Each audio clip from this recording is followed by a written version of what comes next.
श्रोताओं, आज जो हम कहानी सुनने वाले हैं उसका नाम है नमक का दरोगा। जब नमक का नया विभाग बना और ईश्वर प्रदत्त वस्तु के व्यवहार करने का निषेध हो गया तो लोग चोरी छिपे इसका व्यापार करने लगे। अनेक प्रकार के छल प्रपंचों का सूत्रपात हुआ। कोई घूस से काम निकालता था, कोई चालाकी से। अधिकारियों के पौ 12 थे। पटवारी गिरी का सर्वसम्मानित पद छोड़ छोड़कर लोग इस विभाग की बरकंदाजी करते थे। इसके दरोगा पद के तो वकीलों का भी ललचाता था जी। यह वह समय था जब अंग्रेजी शिक्षा और ईसाई मत को लोग एक ही वस्तु समझते थे। फारसी का प्राबल्य था। प्रेम की कथाएं और श्रृंगार रस के काव्य पढ़कर फारसीदा लोग सर्वोच्च पदों पर नित्य हो जाया करते थे। मुंशी वंशीधर भी जुलेखा की विरह कथा समाप्त करके सीरी और फरहाद के प्रेम वृतांत को, नल और नील की लड़ाई और अमेरिका के आविष्कार से अधिक महत्व की बातें समझते हुए रोजगार की खोज में निकले। उनके पिता एक अनुभवी पुरुष थे। समझाने लगे, बेटा, घर की दुर्दशा देख रहे हो, ऋण के बोझ से दबे हुए हैं। लड़कियां हैं, वे घास फूस की तरह बढ़ती चली जाती हैं। मैं कगारे पर का वृक्ष हो गया हूँ, ना मालूम कब गिर पड़ूं। अब तुम ही घर के मालिक मुख्तार हो। नौकरी में ओहदे की ओर ध्यान मत देना, यह तो पीर का मजार है। निगाह चढ़ावे और चादर पर रखनी चाहिए। ऐसा काम ढूंढना जहाँ कुछ ऊपरी आय हो। मासिक वेतन तो पूर्णमासी का चांद है जो एक दिन दिखाई देता है और घटते घटते लुप्त हो जाता है। ऊपरी आय बहता हुआ स्रोत है जिससे सदैव प्यास बुझती है। वेतन मनुष्य देता है, इसी में उसमें वृद्धि नहीं होती। ऊपरी आमदनी ईश्वर देता है, इसी से उसकी बरकत होती है। तुम स्वयं विद्वान हो, तुम्हें क्या समझाऊं। इस विषय में विवेक की बड़ी आवश्यकता है। मनुष्य को देखो, उसकी आवश्यकता को देखो और अवसर को देखो। उसके उपरांत जो उचित समझो करो। गरज वाले आदमी के साथ कठोरता करने में ही लाभ है, लेकिन बेगरज को दांव पर पाना जरा कठिन है। इन बातों को निगाह में बांध लो, यह मेरी जन्म भर की कमाई है। इस उपदेश के बाद पिताजी ने आशीर्वाद दिया। वंशीधर आज्ञाकारी पुत्र थे। ये बातें ध्यान से सुनी और तब घर से चल पड़े। इस विस्तृत संसार में उनके लिए धैर्य अपना मित्र, बुद्धि अपनी पथ प्रदर्शक और आत्मलंबन ही अपना सहायक था। लेकिन अच्छे अच्छे शगुन से चले थे। जाते ही नमक विभाग में दरोगा पद पर प्रतिष्ठित हो गए। वेतन अच्छा और ऊपरी आय का तो ठिकाना ही न था। वृद्ध मुंशी जी को सुख संवाद मिला तो फूले न समाये। महाजन कुछ नरम पड़े, कलवार की आशा लता लहराई। पड़ोसियों के हृदय में शूल उठने लगे। जाड़े के दिन थे, रात का समय। नमक के सिपाही चौकीदार नशे में मस्त थे। मुंशी वंशीधर को यहाँ आए अभी 6 महीनों से अधिक न हुए थे, लेकिन इस थोड़े समय में उन्होंने अपनी कार्य कुशलता और उत्तम आचार से अफसरों को मोहित कर लिया था। अफसर लोग उन पर बहुत विश्वास करने लगे। नमक के दफ्तर से 1 मील पूर्व की ओर यमुना बहती थी।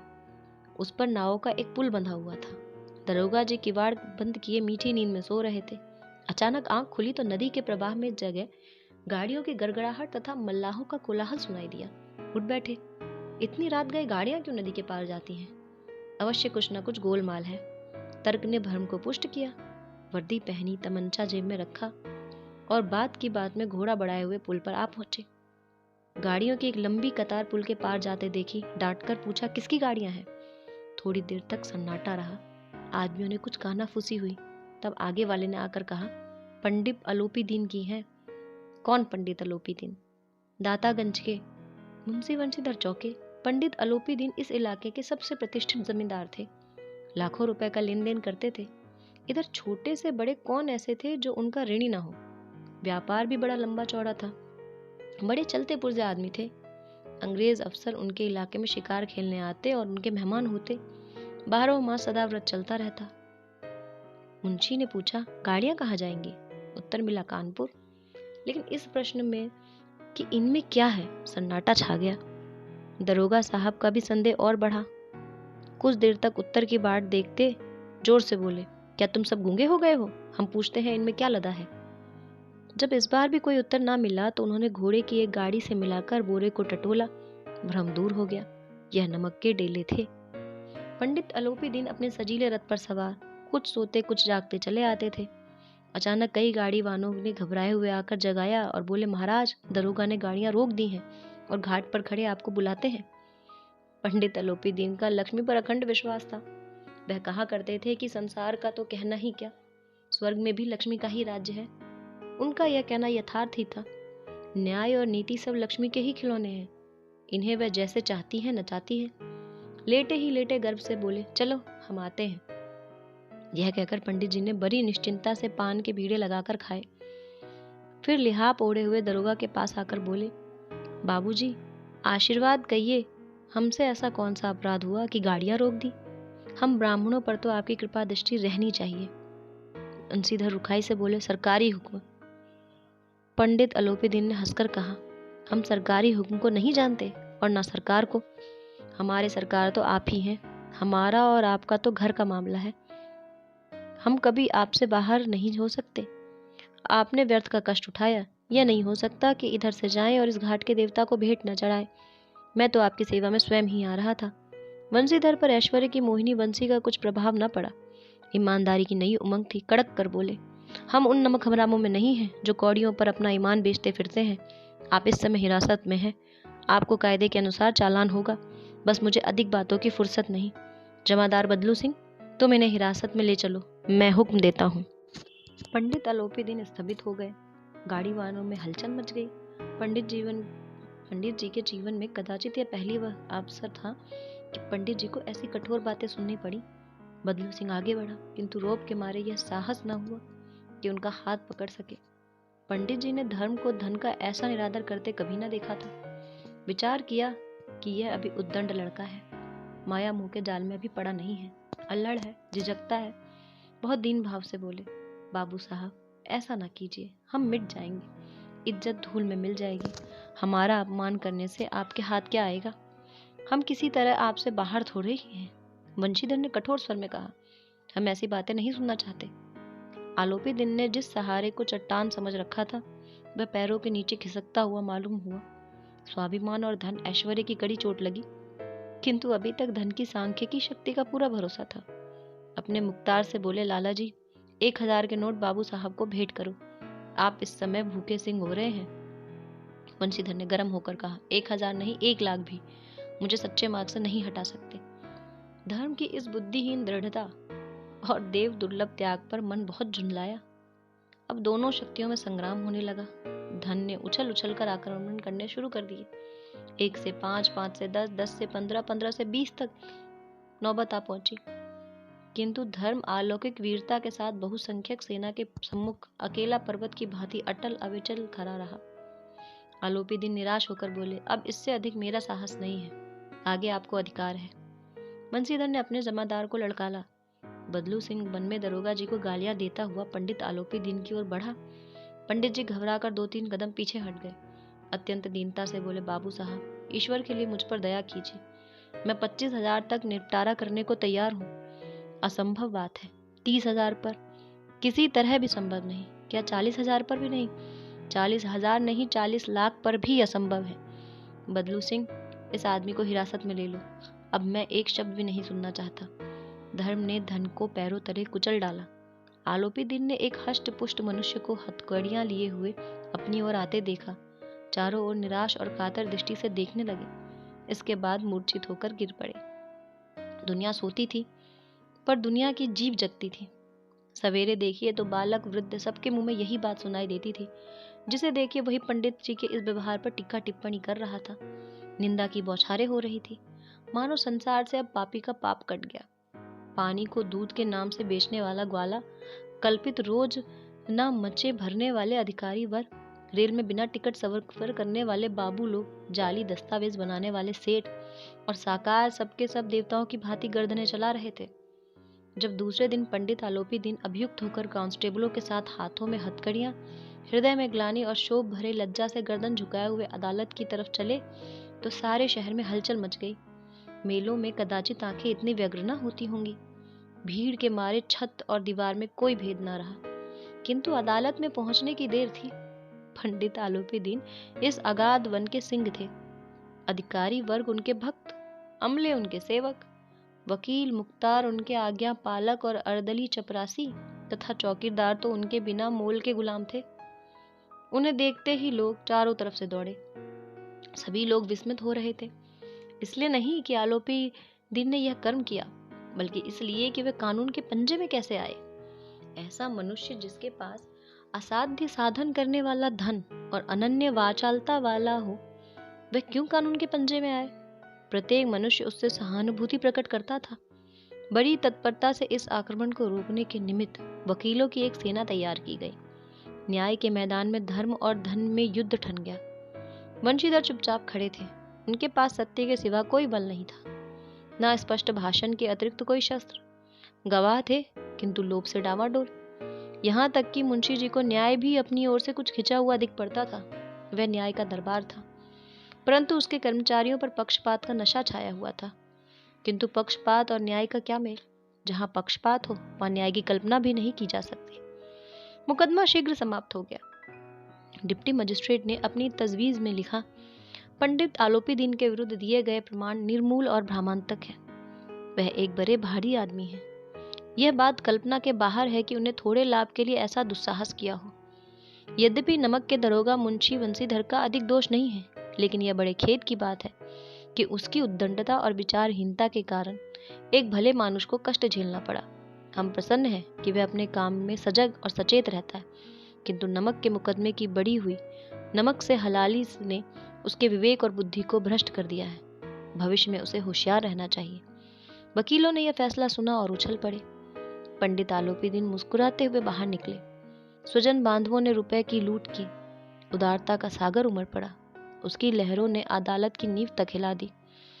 जब वंशीधर बाहर निकले तो चारों ओर उनके ऊपर व्यंग्यवाणों की वर्षा होने लगी। चपरासियों ने झुक झुक कर सलाम किए, किंतु उस समय एक कटु वाक्य, एक एक संकेत उनकी करवाग्नि को प्रज्वलित कर रहा था। कदाचित इस मुकदमे में सफल होकर वह इस तरह अकड़ते हुए न चलते। आज उन्हें संसार का एक खेदजनक विचित्र अनुभव हुआ।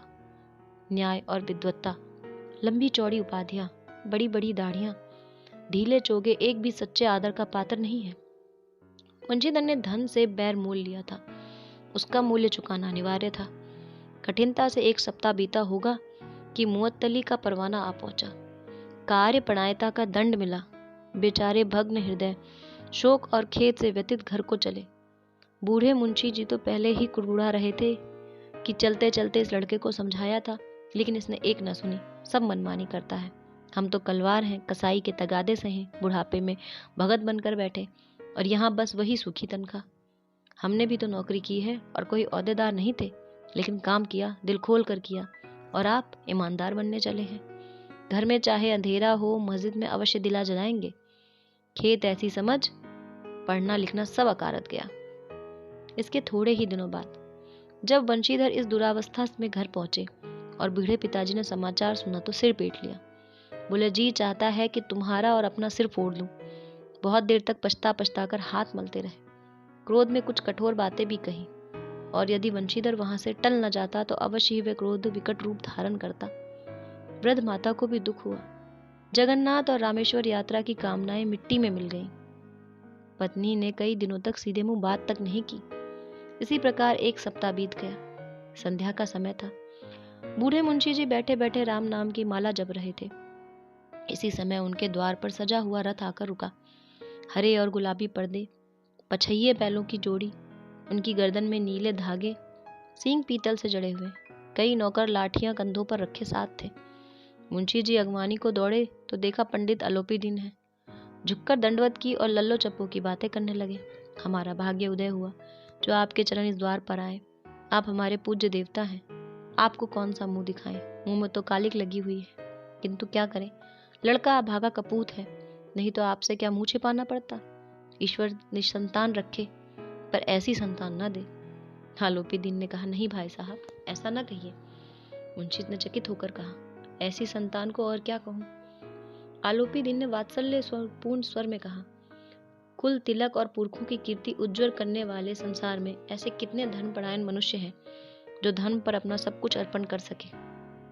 पंडित आलोपी दीन ने वंशीधर से कहा, दरोगा जी, इसे खुशामद न समझिए। खुशामद करने के लिए मुझे इतना कष्ट उठाने की जरूरत न थी। उस रात को आपने अपने अधिकार बल से अपनी हिरासत में लिया था, किंतु आज मैं स्वेच्छा से आपकी हिरासत में आया हूँ। मैंने हजारों रईस और अमीर देखे हैं, हजारों उच्च पदाधिकारियों में काम पड़ा, किंतु परास्त किया तो आपने।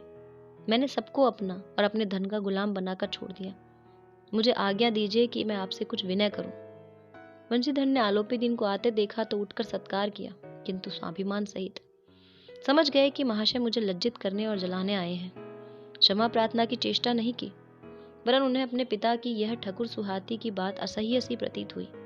पर पंडित जी की बातें सुनी तो मन का मैल मिट गया। पंडित जी की ओर उड़ती हुई दृष्टि से देखा, सद्भाव झलक रहा था। गर्व ने अब लज्जा के सामने सिर झुकाया। शर्माते हुए बोले, यह आपकी उदारता है जो ऐसा कहते हैं।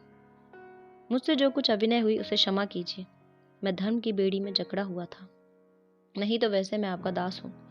जो आज्ञा हो वह मेरे सिर माथे पर। आलोपी दिन ने विनीत भाव से कहा, नदी तट पर आपने मेरी प्रार्थना स्वीकार नहीं की थी, किंतु आज स्वीकार करनी पड़ेगी।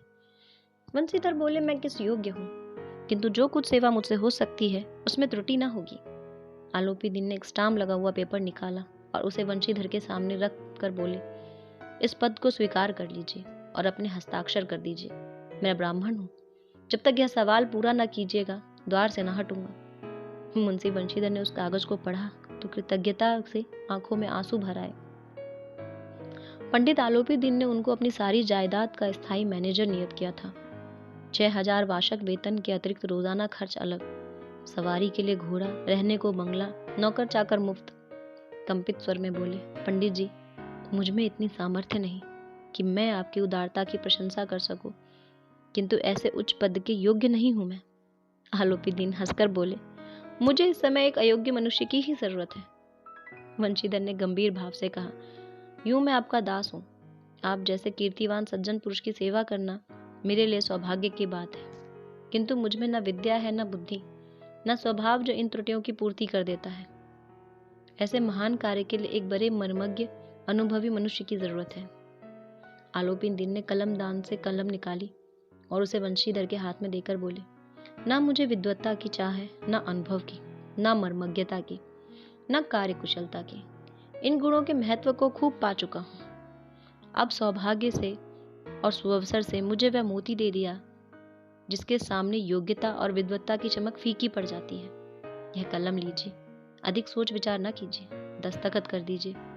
परमात्मा से यही प्रार्थना है कि वह आपको सदैव वही नदी किनारे वाला बेमुरव्वत, उद्दंड, कठोर परंतु धर्मनिष्ठ दरोगा बनाए रखे। वंशीधर की आंखें डगमगा गई। हृदय से संकुचित पात्र में इतना एहसान न समा सका। एक बार फिर पंडित जी की ओर भक्ति और श्रद्धा की दृष्टि से देखा और कांपते हुए हाथ से मैनेजरी के कागज पर हस्ताक्षर कर दिए। आलोपी दिन ने प्रफुल्लित होकर उन्हें गले लगा लिया।